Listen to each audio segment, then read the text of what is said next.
Welcome to Simha cooks. చింతపండు పులుపుని ఇష్టపడిన వాళ్ళు ఈ విధంగా టమాటాలతోనే సాంబార్ చేసుకోండి. చాలా బాగుంటుంది.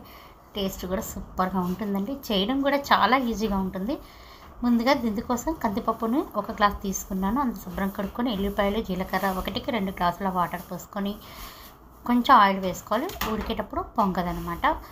వేసుకొని మెత్తగా ఉడికించుకోవాలండి. కందిపప్పు ఇష్టపడిన వాళ్ళు కూడా పెసరపప్పుతో అయినా చేసుకోవచ్చు. ఆ టేస్ట్ కూడా బాగుంటుంది. ఈ విధంగా ఎనుక్కొని పప్పును ఉడకబెట్టుకొని పక్కన పెట్టుకుందాం. ఇప్పుడు ఒక 8 పెద్ద సైజు టమాటాలు బాగా ఎర్రగా పండినవి తీసుకోవాలి. చిన్నవి అయితే ఒక 10 నుంచి 12 తీసుకుంటే ముగ్గురికి సరిపోతుంది. ముక్కలు మునిగేంత వరకు వాటర్ పోసుకొని బాగా ఉడికించుకోవాలి. ఇందులో ఉసిరికాయ అంత చింతపండును మాత్రమే వేసుకోండి. ఎందుకంటే టమాటా కంప్లీట్గా టమాటా రసంతో కొంచెం ఒగడదనంగా ఉంటుంది, వెగటుగా అనిపిస్తుంది అనమాట. అందుకే కొంచెం చింతపండు కూడా వేసి ఈ విధంగా బాగా ఎనుపుకొని ఈ టమాటా గుజ్జు నుంచి రసం తీసుకోవాలి.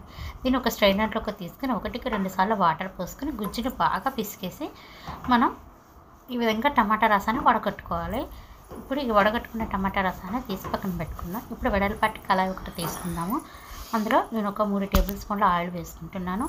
అందులో పచ్చిమిరపకాయలు 2, అలాగే ఆనియన్ పెద్ద సైజు సన్నగా పొడుగ్గా కట్ చేసుకొని వేసుకోవాలి. ముందుగా క్యారెట్ వేసాను, తర్వాత సొరకాయ ముక్కలు కూడా వేసుకొని బాగా ఫ్రై చేయాలి. అంటే మగ్గాలన్నమాట. ముక్కలు తొందరగా మగ్గవు కదా పులుపులో పడితే, అందుకు కొన్ని బెండకాయలు కూడా వేసాను. బెండకాయలు వేయంగానే వెంటనే కలపద్దని మూత పెట్టి ఉడికిన తర్వాతనే కలపండి. అప్పుడు జిగురు అనేది రాదు. మీకు నచ్చిన ఏ వెజిటేబుల్స్ అయినా వేసుకోవచ్చు. స్పైసీ అనేది ఎక్కువ వేయద్దు. కొంచెం దాల్చిన చెక్క, 1 టేబుల్ స్పూన్ అల్లం వెల్లుల్లి పేస్ట్, పసుపు, రుచికి సరిపడా సాల్ట్, అలాగే 1/2 టేబుల్ స్పూన్ కారం వేసుకొని కలుపుకోండి. దాల్చిన చెక్క వల్ల ఈ సాంబార్కి మంచి ఫ్లేవర్, టేస్ట్ వస్తుంది. స్పైసెస్ అనేది అస్సలు ఎక్కువగా వేసుకోవద్దండి, ఎందుకంటే పులుపు అనేది ఎక్కువ ఉండదు కదా, అందుకని కారం అనేది ఎక్కువ పట్టదు. ఇప్పుడు ఉడకపెట్టుకున్న కందిపప్పు కూడా వేసుకొని ఒకసారి మిక్స్ చేసుకోండి. అన్ని రకాల స్పైసెస్ పడాలి, కానీ చాలా తక్కువ క్వాంటిటీలో పడాలి. ఇప్పుడు ఇందులో టమాటా రసం కూడా వేసేసుకోవాలి.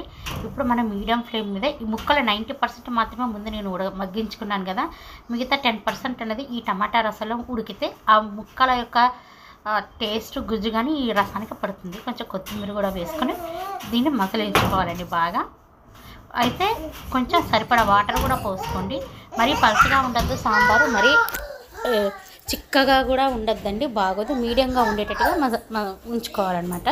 ఇప్పుడు తాలింపు కోసం 2 టేబుల్ స్పూన్ల ఆయిల్లో ఎండుమిరపకాయలు, వెల్లుల్లిపాయలు, తాలింపు గింజలు, కరివేపాకు, కొంచెం ఇంగువ వేసేసుకొని ఈ తాలింపుని మనం ఈ సాంబార్లో వేసేసుకోండి. అలాగే దీంతోపాటు 1/2 టేబుల్ స్పూన్ సాంబార్ పౌడర్ కూడా వేసుకొని 1-2 నిమిషాలు మరిగించుకొని కొత్తిమీర చల్లుకొని సర్వ్ చేయండి. ఇది అన్నంలోకి కానీ లేకపోతే ఇడ్లీలోకి కానీ చాలా బాగుంటుంది. టేస్ట్ సూపర్గా ఉంటుంది.